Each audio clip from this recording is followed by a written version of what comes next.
Okay, it's been a long time since I've actually done a video. Been kind of busy, you know, just life in general. Being busy with a lot of things. So I wanted to go ahead and actually try to get in, do my videos again. Um, Either way, I'm using my Deviant Moon deck today. Really like this deck, just because the images are different and I get a different feel.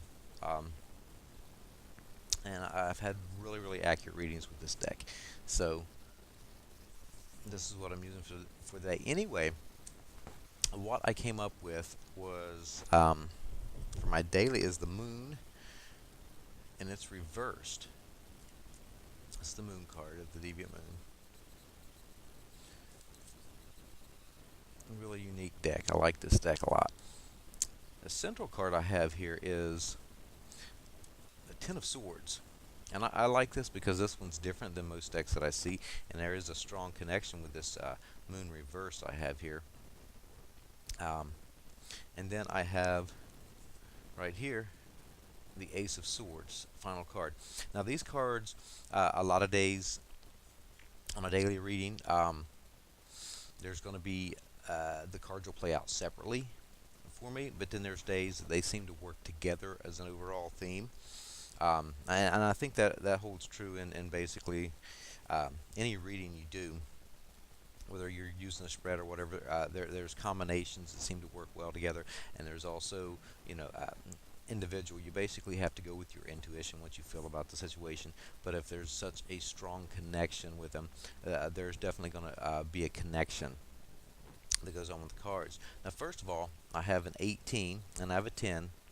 Um, so there's, of course, 28, and then a 1. There's 29.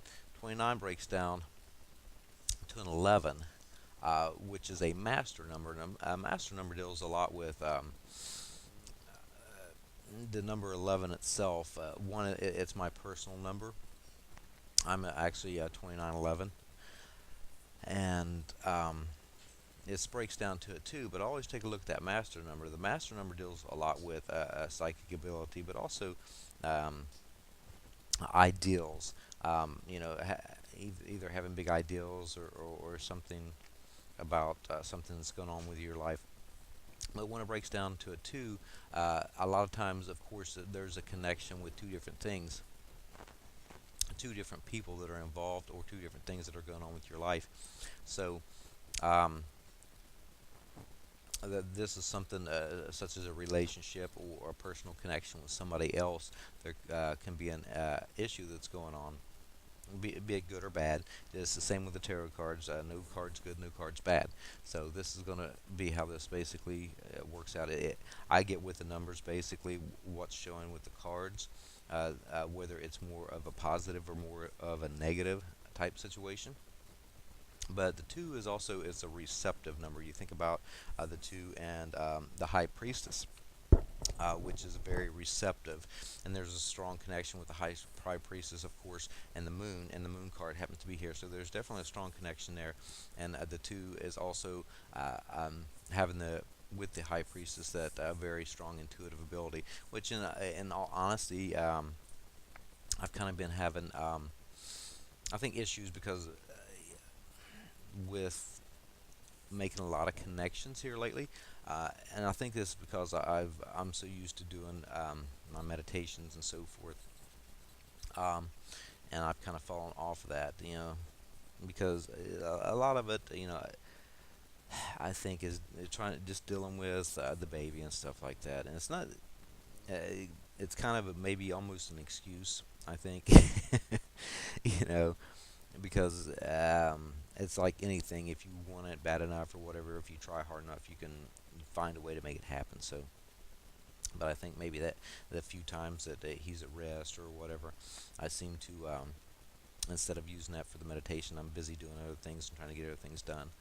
Of course, Michelle's here. I've been here a lot lately, so basically, it's basically that I've kind of gotten out of practice. Something definitely I need to get into back into because um, of anything doing readings, you need to really get into meditation.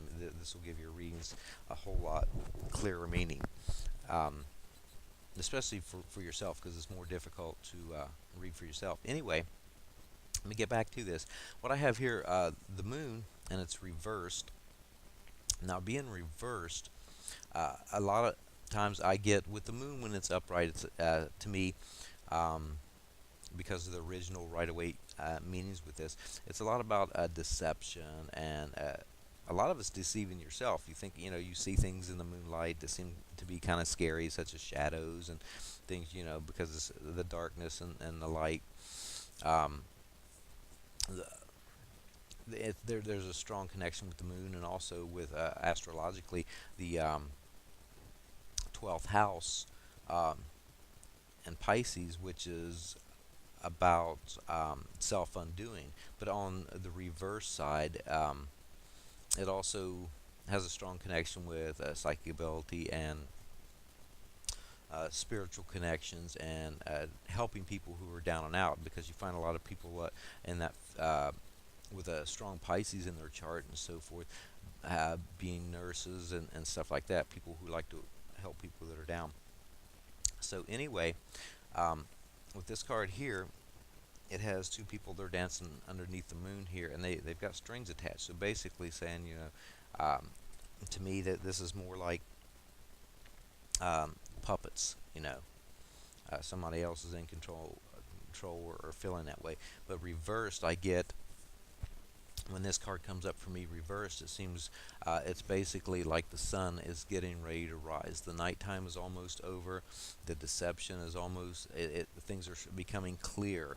You're starting any type of deceptive situation that's been going on within your life, you're starting to see it more clearly. Like I said, the sun seems to be rising. Now, it's not completely daylight yet, so that would mean there's still going to be some deception going on, or um, basically kind of a mist or fog, and I get that with that connection, the astrological connection with the Pisces on there. Um, but you're starting to see some type of situation that's going on in your life. You're starting to see it more clearly. Things are starting to open up. If somebody has been deceiving you or anything like that, you're starting to see that. It's really not a time to make any major moves or major changes, because you're still a little bit foggy about the situation. You're just seeing things clear, and especially with the number two is more of a receptive energy, and instead of such as the one or the three, which is more outgoing and more positive or male type energy. So anyway, the central card I have here is that Ten of Swords. Now, a lot of times, most decks you'll have with a Ten of Swords, somebody laying on the ground, and swords being stuck in to a man laying on the ground with swords stuck in his back. And it's kind of like, something's dead, it's over with, man stabbed in the back. But with this particular deck and this card, um, and the swords being an air energy, I get a lot of something that's mentally been disturbing you, or that's mentally been going on, or whatever. There comes an ending. This is a lot. I have a strong connection with the death card, and also with the tower when this, because it's something usually that's very quick, and it's happened, it's done, it's over with, it's time to let go. But being air, this is, I think, a lot of a mental attitude. Something's ending, and you're, again, such as the moon here, which I was talking about in the very beginning, the connection with the cards here. You're seeing something clear, something that's um, been perplexing you, or causing difficulties on more of a mental level. You're starting to see things more clearly. The deception is over with, it's dead, it's done, it's time for something in your life to be over with. And a lot of this I get with moving more towards a mental clarity. It's not that it's going to be easy. Of course, you can see this guy's not having an easy time here. It's going to be something that's going to be very difficult, and you just simply have to. It's over with. There's nothing you can really do about it. Kind of like the death card. There's a transformation that comes, and it's dead. It's done. You have to move on. So there's a strong connection with these two cards here, with the moon and that central card of something that's been going on that you're starting to see very, very clearly. Now, the final card I have for the day is the Ace of Swords. So this is a very, very good thing here. The Ace of Swords, the swords are usually about a difficult energy with the tarot, and a lot of strife and stuff like that. And one of the meanings I got with the original Rider Waite deck, or the original meanings with this card that I've always stuck with for myself personally, is strength in adversity. Out of an adverse situation or difficult situation, something good happens, and that's what happens with this card right here. And it looks like whatever's going on over here in these cards, well, I was talking about the connections with the cards here, something good is going to turn out with this. This is also about having courage, and mentally you're kind of lit up, and I think it has a lot to do with this card over here, where your the clarity with this moon being reversed, you're becoming more clear on a situation and seeing things more clearly. But this is all about, again, out of some kind of difficult situation, I feel a lot of confidence, feeling more mentally secure and confident, and starting some kind of something that's new.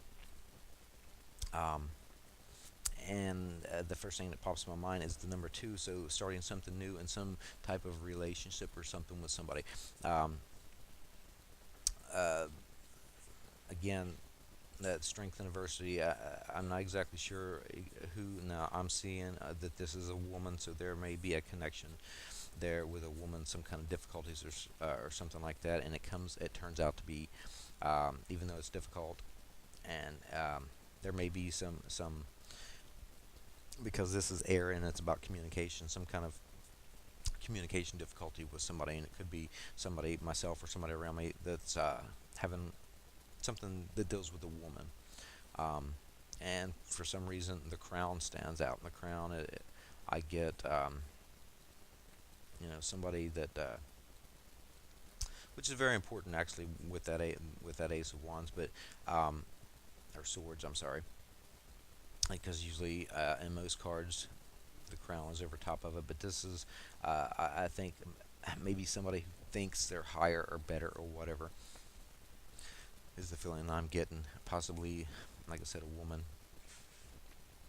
in this situation. And most of these cards, the Deviant Moon deck, do have a dark side and kind of a light side here. You see the two faces of the woman, you see that, but I think basically that seeing the dark side of somebody, possibly, like I said, a woman, even though this is a phallic symbol, so that the sword is, usually this is going to be a more of a male energy, but because of this card, it seems like a female was used here, so I kind of get that there may be some type of woman, some type of a connection there. Anyway, another thing I did want to mention is, um, with a lot of the clarity and stuff, I happened to run into, I don't know if many of you know Brad Tesh. He actually lives close to me, and we've kind of talked a few times and so forth, online and on Facebook and so forth. But yesterday, I actually, for the first time, happened to run into him um, at the store. And so we finally got to meet for the first time. Brad's a great writer. He's an excellent writer. He's an intuitive coach. He does tarot readings and so forth. Um, he's now writing for Tune magazine, if you want to look that up and find some of his articles there. Um, and doing some other stuff. He also does coaching and so forth. But I really wonder about the connection that was made here, and some things that we were talking about with me and myself. Basically, having kind of a mental blocks in the meditation I was talking about here recently with myself. Maybe this is finally coming to an end. Maybe running into him was basically a catalyst for me to get things going and moving again. But and with that Ace of Swords and the endings going on here, it's saying basically something ends and then you're coming up with something new. There's new ideas, new thoughts, because this is air. And of course, like I said, out of a difficult situation, things turn out to be pretty well. So I'm going to go ahead and leave it at that. That's going to be my reading for the day. I'm not sure if I'm going to do a Lenormand reading yet, but I did want to go ahead and do a video. It's been a while. And go ahead and leave that out there for you. I appreciate everybody who does still, take a look at the videos and stuff. I do check every now and then, and obviously some people, they do come in and watch the videos and stuff. Even though I haven't posted for a while, but I do appreciate that, and hopefully I can get back on the ball and doing them on a regular basis again. I thank you for watching, and I'll be back.